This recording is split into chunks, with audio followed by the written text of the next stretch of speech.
Ay, y yo estoy de plácemes porque hoy tuvimos dos grandes personalidades. La segunda, por orden de apariciones, la de hoy, el doctor Alberto José Mimenza Alvarado, es neurólogo, neurofisiólogo. Aceptó venir este domingo a conversar con nosotros con un tema sensacional. Alberto, si me lo permites. La pregunta, aparte de una pregunta, ¿se pueden prevenir las demencias? Y acabamos de tener un ejemplo sin querer, ¿verdad? Fantástico. Bienvenido, Alberto. Muy bien, Muchas muchas gracias, gracias Pati, por por la estar aquí. invitación. Un gusto estar aquí esta Qué mañana. bueno, gracias. Y la pregunta es muy interesante porque en realidad buscamos siempre en las enfermedades prevenirlas. Desafortunadamente muchas enfermedades tienen un componente genético y contra eso pocas cosas podemos hacer. Sin embargo, tal vez el concepto de reducir el riesgo de tener un problema cognitivo sí puede lograrse, y esto es a través de un estilo de vida saludable. Entonces, sí hay manera y hay formas de intentar prevenir o retrasar la aparición de la enfermedad o reducir el riesgo de tener una demencia. Lo que es saludable, dices, para mi cuerpo, ¿lo es para mi cerebro? ¿Es lo mismo? Por supuesto, es un concepto fundamental. Muchas veces nos preocupamos por tratar de detener cuando ya tenemos la enfermedad. Sí. Y el aspecto tal vez más importante sea cómo puedo yo intentar retrasar tener un problema cognitivo. Y esto es a través de modificación del estilo de vida. Hoy es fundamental y se habla que para reducir el riesgo, algo que se denomina la modificación del estilo de vida, más Sí. el control de los factores de riesgo, puede tener un elemento o puede ser un elemento clave para detener la progresión hacia una alteración de la función cognitiva. Cuando tú hablas de función cognitiva, me pregunto si es diferente o cuál es la diferencia con lo que conocemos como demencias. Así es. El detener o mantener la función cognitiva es todo lo que nosotros realizamos todos los días. Por supuesto que con el envejecimiento puede haber una reducción de estas capacidades. Sin embargo, la definición y el concepto de demencia implica que uno pierde funcionalidad, es decir, o algo que denominamos independencia. Por lo tanto, mantener la función cognitiva que uno va teniendo a lo largo de la vida es fundamental para que al tener 95 años de edad uno pueda seguir haciendo sus actividades. Por lo tanto, para prevenir, intentamos detectar en forma temprana. Entonces, cuando vamos a una detección de un problema cognitivo, lo que estamos haciendo es intentar, por supuesto, descartar que no la haya y que sea una área de oportunidad para intervenir con estas medidas, o si ya existe un problema cognitivo, detectarlo en forma temprana para mantener esa función cognitiva a través del control de factores de riesgo, modificación de estilo de vida a través de conductas saludables. Ya mencionaste que la carga genética ahí está, Así pero de nosotros depende acelerarla, que camine más rápido o que se mantenga quietecita. Muy bien, ¿cuáles son los factores de riesgo? Quitando la parte genética, ¿cuáles son los factores de riesgo que me llevan justamente a este camino? Retomo nada más muy brevemente el concepto de lo genético, porque hoy hablamos de algo que se denomina epigenética, que no son necesariamente mutaciones en los genes, sino son cambios en algunas bases que van generando que estas proteínas que producen estas enfermedades no se empiecen a formar de manera anormal. En cuanto a la modificación del estilo de vida, es sumamente importante mantener el funcionamiento, es decir, quien hace una actividad es importante que la mantenga y la realice todo el tiempo.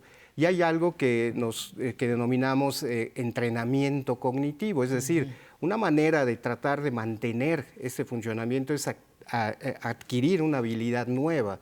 Es decir, quien habla inglés, por ejemplo, podría ahora intentar aprender un nuevo idioma. Claro. Es bueno que mantenga o aprenda ese idioma, pero es necesario hacer una nueva actividad. Aprender a tocar un instrumento, actividad física, que es otro elemento importante, y algo que es fundamental y que es sumamente importante cuando yo veo tu programa y veo a todas las personas mayores, estimulación social. Esto es sumamente importante. La estimulación social mantiene y genera redes neuronales que van estimulando conexiones en el cerebro. Y por supuesto, el control de los factores de riesgo, que también es fundamental. Hipertensión, diabetes, peso, dislipidemia, control de colesterol y triglicéridos, y todas las otras enfermedades que hoy vamos descubriendo que se van vinculando con el funcionamiento cognitivo. Quien tiene un problema en la tiroides, quien tiene niveles bajos de vitamina D, todo ello son elementos que debemos controlar. Por eso el tratamiento de una persona, ya sea con el proceso cognitivo o que no lo tiene y busca ayuda para identificar el problema, es hacer un protocolo de estudio para buscar los factores que podrían estar contribuyendo ya sea a tener el proceso o incluso en quien ya lo tiene a que acelere su progresión. Exacto.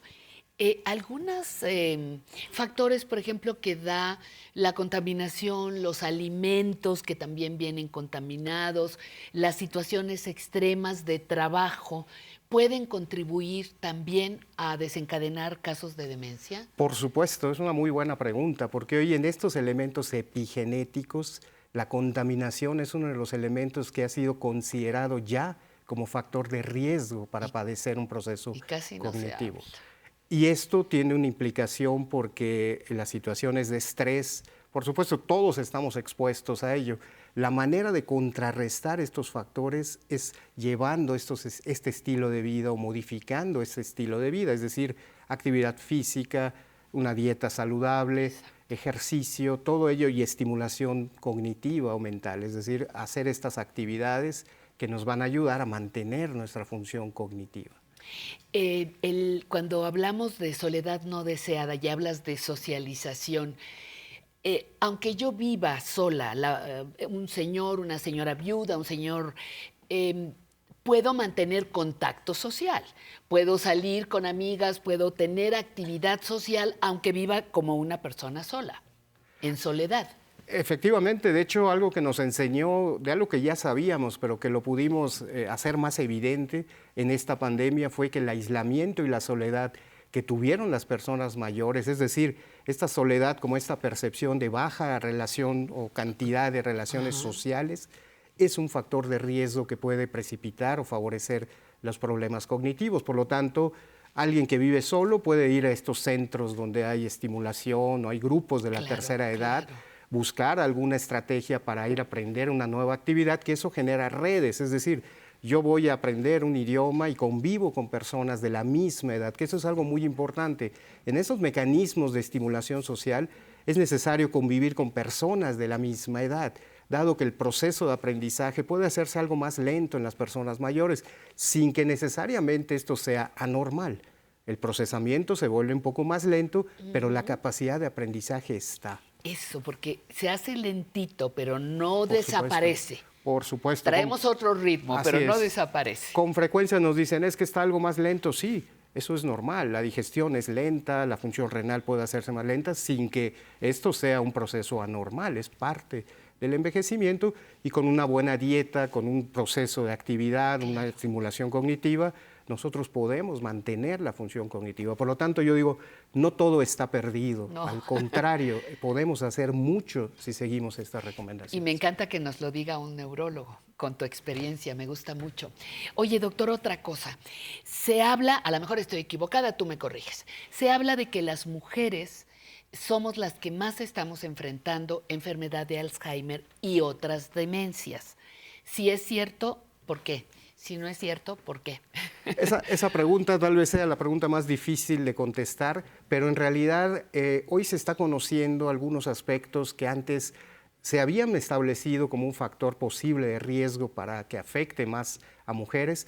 E incluso nosotros en el instituto estamos haciendo un protocolo en relación a estudiar la flora intestinal en las mujeres que están premenopáusicas. Y parece ser que la vinculación entre la flora intestinal, lo que se conoce como microbiota, y la formación, que es un elemento fundamental en el proceso de formación de las hormonas femeninas, estrógenos, pudiera tener un elemento en aquellas mujeres que tienen una disfunción de la flora intestinal, podrían ser las personas que más riesgo tienen por una disminución en la concentración de la producción de esteroides, de estrógenos principalmente.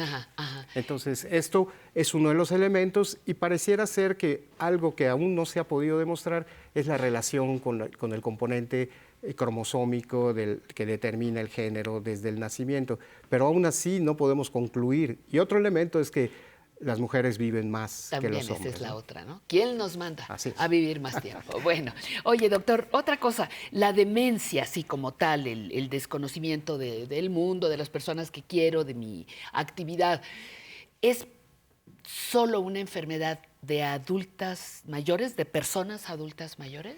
Eso es interesante, esa pregunta. Es una enfermedad que seguramente inicia en etapas muy tempranas, y hoy hablamos incluso de las etapas de adolescente, adulto, joven, Wow.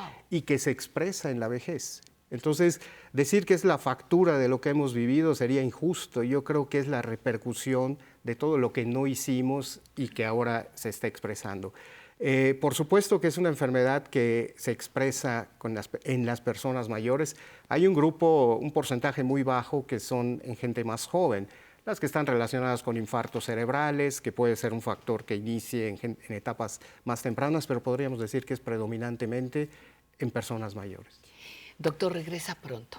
Por supuesto, con mucho Regresa gusto. pronto, por favor, doctor Mimensa, que es neurólogo, que está con nosotros aquí por primera vez y que inventaremos algo para que regreses. Por supuesto que sí. Muchísimas Muchas gracias. gracias.